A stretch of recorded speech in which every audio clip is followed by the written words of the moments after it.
اور تمہارا پروردگار تو بے نیاز ہے، صاحب رحمت ہے۔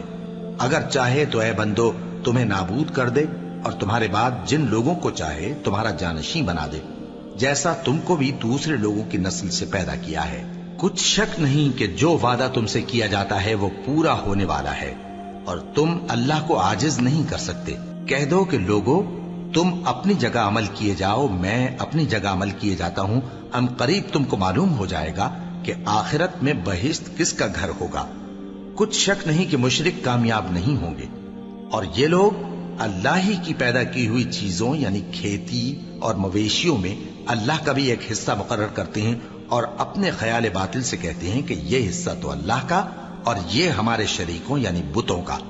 تو جو حصہ ان کے شریکوں کا ہوتا ہے وہ تو اللہ کی طرف نہیں جا سکتا، اور جو حصہ اللہ کا ہوتا ہے وہ ان کے شریکوں کی طرف جا سکتا ہے۔ کیا برا حکم لگاتے ہیں۔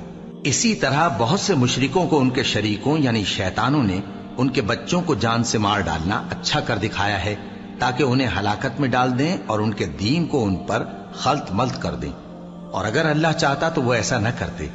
سو ان کو چھوڑ دو کہ وہ جانے اور ان کا جھوٹ، اور اپنے خیال سے یہ بھی کہتے ہیں کہ یہ مویشی اور کھیتی منع ہے، اسے اس شخص کے سوا جسے ہم چاہیں کوئی نہ کھائے، اور بعض مویشی ایسے ہیں کہ ان کی پیٹھ پر چڑھنا منع کر دیا گیا ہے، اور بعض مویشی ایسے ہیں جن پر ذبح کرتے وقت اللہ کا نام نہیں لیتے۔ یہ سب اللہ پر جھوٹ ہے، وہ ان قریب ان کو ان کے جھوٹ کا بدلہ دے گا۔ اور یہ بھی کہتے ہیں کہ جو بچہ ان مویشیوں کے پیٹ میں ہے وہ صرف ہمارے مردوں کے لیے ہے اور ہماری عورتوں کو اس کا کھانا حرام ہے، اور اگر وہ بچہ مرا ہوا ہو تو سب اس میں شریک ہیں، یعنی اسے مرد اور عورتیں سب کھائیں۔ ان قریب اللہ انہیں ان کی اس تجویز پر سزا دے گا، بے شک وہ حکمت والا ہے، خبردار ہے۔ جن لوگوں نے اپنی اولاد کو بے وقوفی سے ناسمجھی سے قتل کیا اور اللہ پر افترا کر کے اس کی عطا فرمائی ہوئی روزی کو حرام ٹھہرایا، وہ گھاٹے میں پڑ گئے، وہ بلا شبہ گمراہ ہیں اور ہدایت یافتہ نہیں ہیں۔ اور اللہ ہی تو ہے جس نے باغ پیدا کیے، چھتریوں پر چڑھائے ہوئے بھی اور جو چھتریوں پر نہیں چڑھائے ہوئے وہ بھی، اور کھجور اور کھیتی جن کے طرح طرح کے پھل ہوتے ہیں، اور زیتون اور انار جو بعض باتوں میں ایک دوسرے سے ملتے جلتے ہیں اور بعض باتوں میں نہیں بھی ملتے۔ جب یہ چیزیں پھلیں تو ان کے پھل کھاؤ، اور جس دن پھل توڑو اور کھیتی کاٹو تو اس کا حق بھی اس میں سے ادا کرو، اور بیجا نہ اڑانا کہ اللہ بیجا اڑانے والوں کو دوست نہیں رکھتا۔ اور مویشیوں میں بوجھ اٹھانے والے یعنی بڑے بڑے بھی پیدا کیے، اور زمین سے لگے ہوئے یعنی چھوٹے چھوٹے بھی۔ بس اللہ کا دیا ہوا رزق کھاؤ اور شیطان کے قدموں پر نہ چلو، وہ تمہارا کھلا دشمن ہے۔ یہ بڑے چھوٹے مویشی 8 قسم کے ہیں، 2 بھیڑوں میں سے اور 2 بکریوں میں سے، یعنی ایک نر اور ایک مادہ۔ اے پیغمبر ان سے پوچھو کہ اللہ نے دونوں کے نروں کو حرام کیا ہے یا دونوں کی ماداؤں کو، یا جو بچہ ماداؤں کے پیٹ میں ہے اسے؟ اگر سچے ہو تو مجھے سند سے بتاؤ۔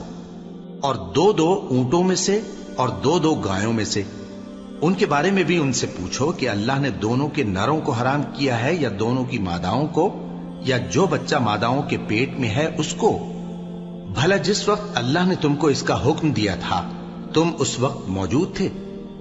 اب اس شخص سے زیادہ کون ظالم ہے جو اللہ پر جھوٹ باندھے تاکہ بے جانے بوجھے لوگوں کو گمراہ کرے۔ کچھ شک نہیں کہ اللہ ظالم لوگوں کو ہدایت نہیں دیتا۔ کہو کہ جو احکام مجھ پر نازل ہوئے ہیں میں ان میں کوئی چیز جسے کھانے والا کھائے حرام نہیں پاتا، بجز اس کے کہ وہ مرا ہوا جانور ہو یا بہتا لہو یا سور کا گوشت، کہ یہ سب ناپاک ہیں، یا کوئی گناہ کی چیز ہو کہ اس پر اللہ کے سوا کسی اور کا نام لیا گیا ہو۔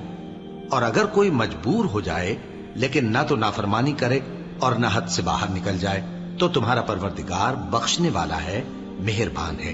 اور یہودیوں پر ہم نے سب ناخن والے جانور حرام کر دیے تھے، اور گایوں اور بھیڑ بکریوں سے ان کی چربی ان پر حرام کر دی تھی، سوائے اس کے جو ان کی پیٹھ پر لگی ہو یا آنتوں میں لگی ہو یا ہڈی سے ملی ہو۔ یہ سزا ہم نے ان کو ان کی شرارت کے سبب دی تھی، اور ہم یقیناً سچ کہنے والے ہیں۔